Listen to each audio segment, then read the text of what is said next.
Hi all, welcome to my class. നമ്മൾ ഇന്ന് എടുക്കാൻ പോകുന്നത് 4th സ്റ്റാൻഡേർഡ് EVSലെ സെക്കൻഡ് ചാപ്റ്റർ ആയിട്ടുള്ള ഇന്ത്യ ഈസ് മൈ കൺട്രി ആണ്. വീഡിയോയിലേക്ക് കടക്കുന്നതിന് മുന്നേ നമ്മുടെ ചാനൽ ആരെങ്കിലും ആദ്യമായിട്ട് കാണുന്നുണ്ടെങ്കിൽ ഒന്ന് സബ്സ്ക്രൈബ് ചെയ്ത് സപ്പോർട്ട് ചെയ്യണം. പിന്നെ നമ്മളിടുന്ന വീഡിയോസൊക്കെ നിങ്ങളുടെ കൂട്ടുകാർ കൂടി ഒന്ന് ഷെയർ ചെയ്ത് കൊടുക്കണം കേട്ടോ. അപ്പോൾ നമുക്ക് ഇന്ത്യനെ പറ്റിയാണ് നമ്മൾ ഈ ചാപ്റ്ററിൽ കൂടുതലായിട്ടും പഠിക്കാൻ പോകുന്നത്. Independence day celebration are going on at Tejas School. Various programs are organized under the leadership of the Social Science Club. അപ്പോൾ ഇൻഡിപെൻഡൻസ് ഡേയുടെ ഭാഗമായിട്ട് കുറേ പ്രോഗ്രാംസ് ഒക്കെ സ്കൂളിൽ നടക്കുന്നുണ്ടെന്നാണ് പറയുന്നത്. Megha teacher divided in the class in two groups and each group were assigned a task. ക്ലാസ്സിലെ പിള്ളേരെല്ലാം കൂടിയിട്ട് ടീച്ചർ എന്ത് ചെയ്തു, ഗ്രൂപ്പാക്കി ആക്ടിവിറ്റീസ് കൊടുത്തു. Tejas and his friends were asked to prepare a magazine about Independence Day. തേജസിനും ഫ്രണ്ട്സിനും കൂടിയിട്ട് എന്താ ചെയ്യാണ്ടായിരുന്നത്, ഒരു മാഗസീൻ ഉണ്ടാക്കാനായിരുന്നു ഇൻഡിപെൻഡൻസ് ഡേനെ കുറിച്ചിട്ട്. They decided to visit the library to collect the information to be included in the magazine. മാഗസീൻസിൽ എന്തെല്ലാം ഇൻഫർമേഷൻസ് ഇൻക്ലൂഡ് ചെയ്യണമെന്ന് അറിയാൻ വേണ്ടിയിട്ട് ലൈബ്രറീസിൽ പോയിട്ട് ബുക്കിലുള്ളതൊക്കെ നോക്കി. The librarian is their former teacher Vinayan sir. They explain the purpose of visit to the library. അപ്പോൾ അദ്ദേഹം ആ പർപ്പസൊക്കെ എന്തിനാണ് ലൈബ്രറി പോണേ എന്നുള്ളതൊക്കെ എക്സ്പ്ലെയിൻ ചെയ്തു കൊടുത്തു. Children, can you tell me who were the foreigners who ruled our country? Vinayakan sir asked.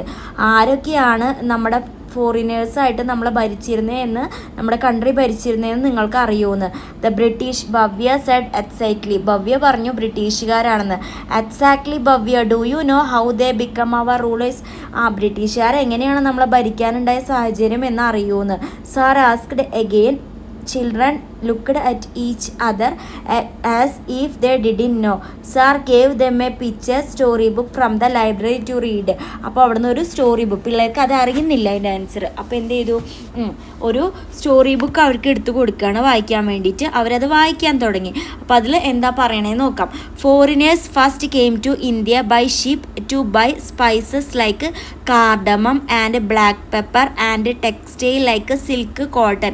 ആദ്യം foreigners നമ്മുടെ ഇന്ത്യയിലേക്ക് വരുന്നത് കപ്പലിലാണ്. അവരെന്തിനാണ് വന്നതെന്ന് വെച്ചാൽ നമ്മുടെ കയ്യിലുള്ള സ്പൈസസ്, കാർഡമവും അതുപോലെ കുരുമുളക്, അതേപോലെ നമ്മുടെ കയ്യിൽ സിൽക്കും കോട്ടനും ഒക്കെ ഉണ്ട്. അപ്പോൾ ഇതൊക്കെ വാങ്ങാൻ വേണ്ടിയിട്ടാണ് അവർ ഇന്ത്യയിലേക്ക് വന്നത്.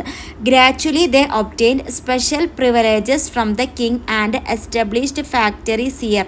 പിന്നെ ചില രാജാക്കന്മാരൊക്കെ സോപ്പ് ഇട്ടിട്ട് അവരെന്ത് ചെയ്യാൻ തുടങ്ങി, ഇവിടെ കുറച്ച് ഫാക്ടറീസൊക്കെ പണിയാൻ തുടങ്ങി. Since the rulers of different provinces in India considered each other as enemies and at war, the foreigners found it easy to enhance their power. അപ്പം നമ്മുടെ രാജാക്കന്മാർ തമ്മിൽ എന്തായി, തമ്മിത്തല്ലായി. നമ്മുടെ രാജാക്കന്മാർ അത് അവർക്കൊരു എന്താണ്, അവർക്ക് നമ്മുടെ ഫോറിനേഴ്സിന് ഇവിടെ കയറി പറ്റാൻ, അധികാരം സ്ഥാപിക്കാനുള്ള ഒരു അവസരമായി. They conquered the natives with advanced war tactics and weapons like cannons and guns. അപ്പോൾ അവരുടെ കയ്യിൽ ഒരുപാട് വെപ്പൺസ് ഉണ്ടായിരുന്നു, നമ്മളെ കമ്പയർ ചെയ്യുമ്പോൾ ഗൺസും ഒക്കെ ഉണ്ടായിരുന്നു. Eventually, the British took over the princely states after exerting control over agriculture, trade and king themselves. അവർക്ക് അവസാനം എന്തായി, എല്ലാത്തിലും കൺട്രോളായി. നമ്മുടെ അഗ്രികൾച്ചറിലും നമ്മുടെ ട്രേഡിങ്ങിലും അതേപോലെ തന്നെ നമ്മുടെ രാജാക്കന്മാരുടെ മേലും നമ്മൾ കൺട്രോളായി. Over the time the British dominated the entire region of India. India was under their control of almost next 200 years. അപ്പോൾ എന്തായി, ലാസ്റ്റ് ബ്രിട്ടീഷുകാർ എന്ത് ചെയ്തു, നമ്മുടെ കൺട്രീസെല്ലാം എല്ലാം എന്തായത് ഇപ്പോൾ ഇതുപോലെ തമ്മിൽ തല്ലിപ്പിച്ച് അവരുടെ കീഴിലാക്കി എന്നാണ് പറയുന്നത്. ഓക്കെ, അപ്പോൾ അതിനടിയിൽ നമുക്ക് നോക്കാം. നിങ്ങൾ സ്റ്റോറി വായിച്ചില്ലേ, അങ്ങനെയാണെങ്കിൽ നമുക്ക് കുറച്ച് ക്വസ്റ്റ്യൻസ് നോക്കാം. അതിൻ്റെ ആൻസേഴ്സ് പറയാനാണ് പറയുന്നത്. Why did foreigners come to India? എന്തിനാണ് ഫോറിനേഴ്സ് ഇന്ത്യയിലേക്ക് വന്നത്?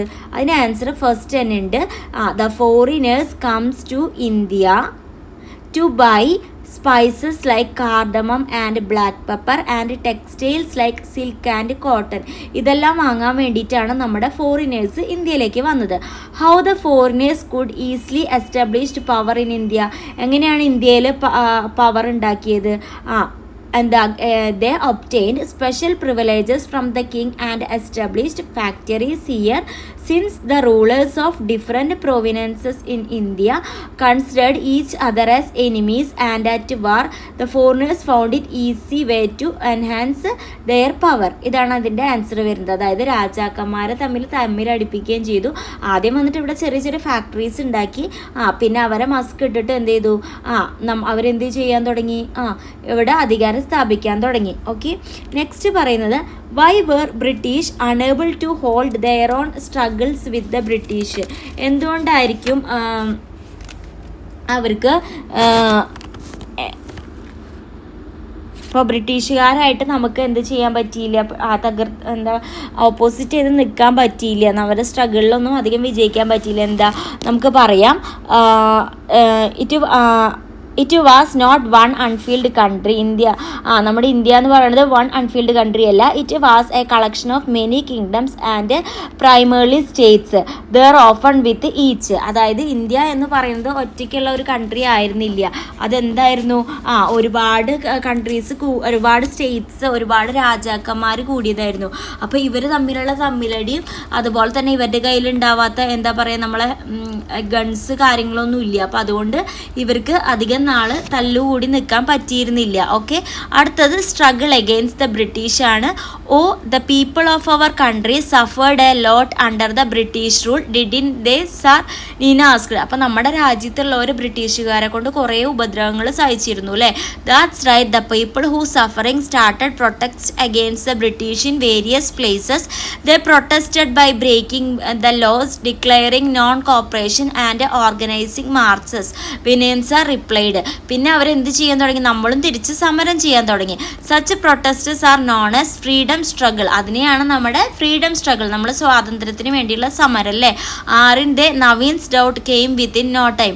Smart boy sir, congratulation. Naveen with a pat on his shoulder. Now let us know about some of important events of the freedom struggle. അപ്പം നമുക്ക് freedom സ്ട്രഗിളിനെ പറ്റി കുറച്ച് important ആയിട്ട് പഠിക്കാം. അടുത്തത് നമുക്ക് പറയാനുള്ളത്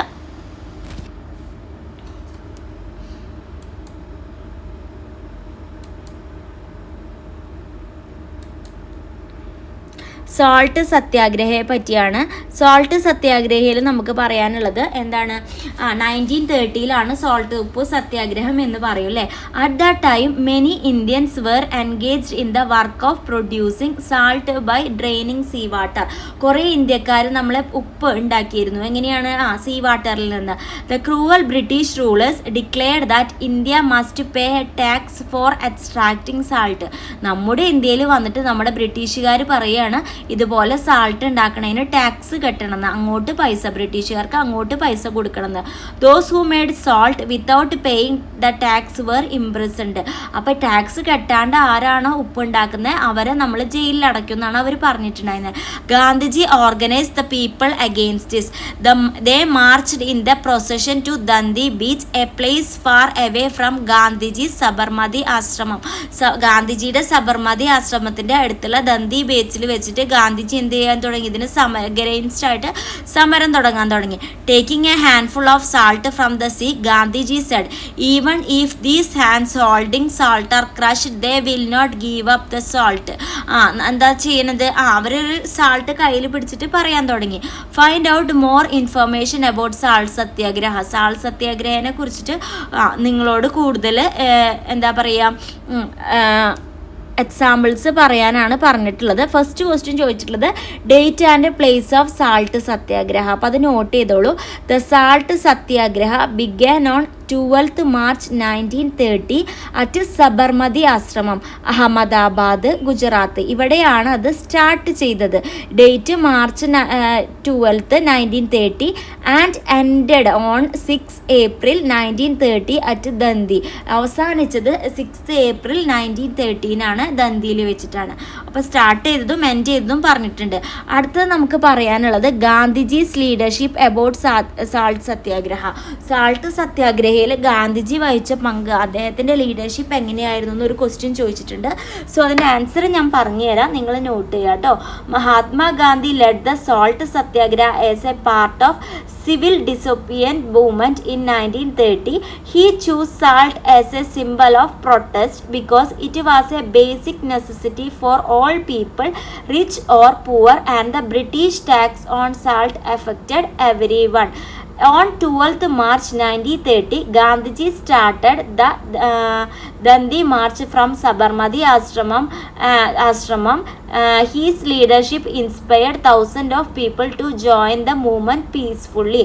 On 6th April 1930, he broke the salt law by making salt from sea water openly defining British authority. അപ്പോൾ എന്ത് ചെയ്തു? ഗാന്ധിജിയാണ് എന്തൊക്കെയാണ് ഗാന്ധിജി നമ്മുടെ സോൾട്ട് സത്യാഗ്രഹത്തിൻ്റെ ലീഡറായിരുന്നു. എന്നാണ് സോൾട്ട് സത്യാഗ്രഹം സ്റ്റാർട്ട് ചെയ്തത്, എന്നാണ് എൻഡ് ചെയ്തതെന്നാണ് പറയുന്നത്. അതേപോലെ ഗാന്ധിജി പറഞ്ഞിരുന്നു അല്ലേ, നമ്മുടെ ഉപ്പ് ഉണ്ടാക്കുന്നത് ഒരാളുടെ തൊഴിലായിരുന്നു.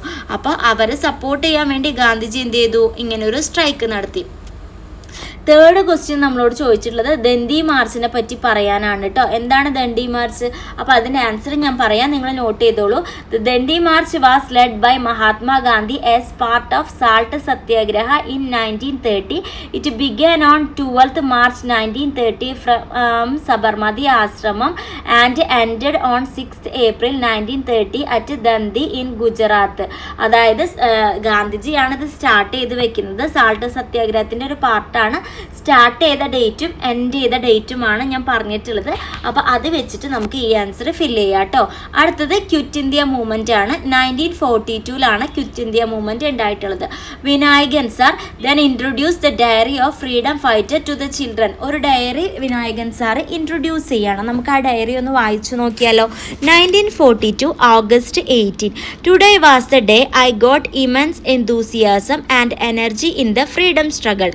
I had the privilege of attending the Bombay Conference of Indian National Congress, where the demand for Quit India was passionately presented. The meaning of this slogan was clear and resolute. Leave India. Gandhiji reminded us that this must be most powerful agitation for freedom. Bapuji called on everyone to do or die. Inspired by his words, I found myself standing up without knowing and raising my fist and shouting with all my might the slogan.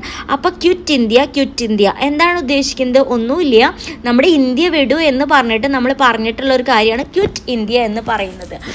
അപ്പോൾ according to Gandhiji's exhort, thousands of people must have participated in the struggle. Isn't it, sir? Tejas asked. അപ്പോൾ 1000-ൽ പരം ആൾക്കാർ ഇതിൽ പങ്കെടുത്തു എന്നാണ് തേജസ് ചോദിക്കുന്നത്. Of course, the slogan of the movement echoed all over India. It gave people more power and strength, sir replied. അപ്പോൾ ഈ ഒരു സ്ലോഗൻ അല്ലേ, ക്വിറ്റ് ഇന്ത്യ, ക്വിറ്റ് ഇന്ത്യ എന്ന് പറയുന്ന സ്ലോഗൻ ഇന്ത്യ മുഴുവൻ കേട്ടു എന്നാണ് സാറ് പറയുന്നത്. അപ്പോൾ കുറച്ച് ക്വസ്റ്റ്യൻസ് അടിയിൽ കൊടുത്തിട്ടുണ്ട് ക്വിറ്റ് ഇന്ത്യ മൂവ്മെൻറ്റിനെ റിലേറ്റ് ചെയ്തിട്ട്. അപ്പോൾ നമുക്ക് അതൊന്ന് എന്താ ചെയ്യുക, ആൻസർ ചെയ്യാം കേട്ടോ. അപ്പോൾ ഫസ്റ്റ് ചോദിച്ചിട്ടുള്ളത് എന്താണെന്ന് വെച്ച് കഴിഞ്ഞാൽ നമ്മുടെ ക്വിറ്റ് ഇന്ത്യ ഡേ ആണ്. 9th August ആണ് കേട്ടോ വരുന്നത്. ഇയർ വരുന്നത് 1942 ആണ്. 9th August 1942. അടുത്തത് leaders who led the freedom struggle. Freedom സ്ട്രഗിളിന് വേണ്ടിയിട്ട് പ്രയത്നിച്ചിട്ടുള്ള ലീഡേഴ്സ് ആരൊക്കെയാണെന്നാണ് പറയുന്നത്. നമുക്ക് ദാദാഭായ് നവറോജിനെ പറയാം, ഗോപാലകൃഷ്ണ ഗോഖലെ, ബാലഗംഗാധര തിലക്, ഭഗത് സിംഗ്, പിന്നെ നമുക്ക് സുഭാഷ് ചന്ദ്രബോസ് പറയാം, മഹാത്മാഗാന്ധി പറയാം, പിന്നെ സർദാർ വല്ലഭായ് പട്ടേൽ പറയാം, ജവഹർലാൽ നെഹ്റു പറയാം, ആനി ബസന്റ് പറയാം, സരോജിനി നായിഡു പറയാം, റാണി ലക്ഷ്മി ബായ് പറയാം കേട്ടോ. ഓക്കെ, നമുക്ക് ഇത്രയും പേര് നമുക്ക് അതിൽ പറയാം. അടുത്തത് result of the freedom movement. എന്തായിരുന്നു result of the freedom movement? അപ്പോൾ അതിൻ്റെ നോട്ട് നിങ്ങൾ നോട്ട് ചെയ്തോളൂ. End of the British rule ആണ് ഫസ്റ്റ് പോയിന്റ് വരുന്നത്. പിന്നെ പാർട്ടീഷൻ, അതായത് നമ്മൾ ഇന്ത്യയും പാകിസ്ഥാനും തമ്മിൽ എന്ത് ചെയ്തു, പാർട്ടീഷൻ ചെയ്തു, രണ്ടും രണ്ടായി. പിന്നെ self government, India formed it's on government with Jawaharlal Nehru as the first prime minister. പിന്നെ ഒരു പോയിന്റ് ഡെമോക്രസി എസ്റ്റാബ്ലിഷ്ഡ്, ഡെമോക്രസി കൊണ്ടുവന്നു. അപ്പോൾ ഇതൊക്കെയാണ് നമ്മളെ ഫ്രീഡം മൂവ്മെൻറ്റ്. ലാസ്റ്റ് നമുക്ക് ഫ്രീഡം കിട്ടിയപ്പോൾ എന്തൊക്കെ ഉണ്ടായി? ബ്രിട്ടീഷ് റൂള് അവസാനിപ്പിച്ചു, അവർ തിരിച്ചു പോയി. പിന്നെ ഇന്ത്യയും പാകിസ്ഥാനെയും തമ്മിൽ സെപ്പറേറ്റ് ആക്കി. പിന്നെ ഗവൺമെൻറ് ഇതായി, അതിൻ്റെ പ്രൈം മിനിസ്റ്ററായിട്ട് നമ്മളെ ജവഹർലാൽ നെഹ്റുവിനെ ഇതാക്കി. പിന്നെ ഡെമോക്രസി എസ്റ്റാബ്ലിഷ് ചെയ്തു. അപ്പോൾ ഈ 4 പോയിന്റ് നമുക്ക് പറയാം കേട്ടോ. അടുത്തത് നമുക്ക് പറയാനുള്ളത് ഫ്രീഡം സ്ട്രഗിൾ ഇൻ കേരള, കേരളത്തിലുണ്ടായ ഫ്രീഡത്തിനെ പറ്റി അതുപോലെ അതിൻ്റെ സമരങ്ങളെ പറ്റിയിട്ടാണ്. Then there was many agitation in Kerala too, asked Naveen. Yes, the spirit of freedom movement led by Gandhiji also spread in Kerala. The salt law was violated at Payyanur beach in Kannur. K. Kalappan acted as the leader of the movement. അപ്പോൾ ഈ salt law എവിടെ എത്തി? കണ്ണൂർ ബീച്ചിലെത്തി, പയ്യന്നൂർ. അപ്പോൾ അതിൻ്റെ ലീഡറായിട്ട് നമ്മുടെ K Kelappan ആയിരുന്നു ഉണ്ടായിരുന്നത്. അദ്ദേഹം അറിയുന്നത് കേരള ഗാന്ധി എന്ന പേരിലാണ് കേട്ടോ. Sir, who were other leaders who led the freedom struggle in Kerala? ആരൊക്കെയായിരുന്നു കേരളത്തിലെ അതർ ലീഡേഴ്സ് എന്ന് ചോദിച്ചു. അപ്പോൾ there are hundreds of people like T K Madhavan, K P Kesavan Menon, Muhammad Abdul Rahman, A K Gopalan, Akkamma Cherian, Kuttimalu Amma and others. Sir recalled and said. അപ്പോൾ ഇവരൊക്കെ നമ്മുടെ സമരത്തിലുണ്ടായിരുന്നതാ. The children took note all over the information about the sir find and write down the major freedom struggle that took place in Kerala. കേരളത്തിലുണ്ടായിട്ടുള്ള major freedom struggle ഏതൊക്കെയാണെന്ന് കേട്ടോ. അപ്പോൾ അത് നമുക്ക് അടുത്ത ക്ലാസ്സിൽ തൊട്ടിട്ട് ആ ഒരു ഭാഗം തൊട്ടിട്ട് പറയാം. അപ്പോൾ നമുക്ക് ആരൊക്കെയാണ് കേരളത്തിലുണ്ടായിരുന്ന ലീഡേഴ്സ് എന്ന് ചോദിച്ചിട്ടുണ്ടായിരുന്നു. അപ്പോൾ അതേ നമുക്ക് എന്തൊക്കെ പറയാം? കെ കേളപ്പൻ പറയാം, എ കെ കുറച്ച് പോയിന്റ്സ് ഇവിടെ കൊടുത്തിട്ടുണ്ട് കേട്ടോ. K Kelappan, A K Gopalan, പിന്നെ പി കൃഷ്ണപിള്ള, അച്ചമ്മ ചെറിയാൻ പിന്നെ ഇവിടെ കൊടുത്തിട്ടുണ്ട്, കെ മാധവൻ നായർ. അപ്പോൾ പിന്നെ കുറച്ച് ഭാഗങ്ങൾ ഇവിടെ കൊടുത്തിട്ടുണ്ട് കേട്ടോ. അപ്പോൾ ഇന്നത്തെ ക്ലാസ്സിൽ നമുക്ക് ഇവിടെ വെച്ച് നിർത്താം. അടുത്ത പേജ് മുതൽ, അതായത് കേരളത്തിലുണ്ടായ സ്ട്രഗിൾസ് മുതൽ നമുക്ക് എന്ത് ചെയ്യാം? അടുത്ത ക്ലാസ്സിൽ ഡിസ്കസ് ചെയ്യാം കേട്ടോ. Thank you.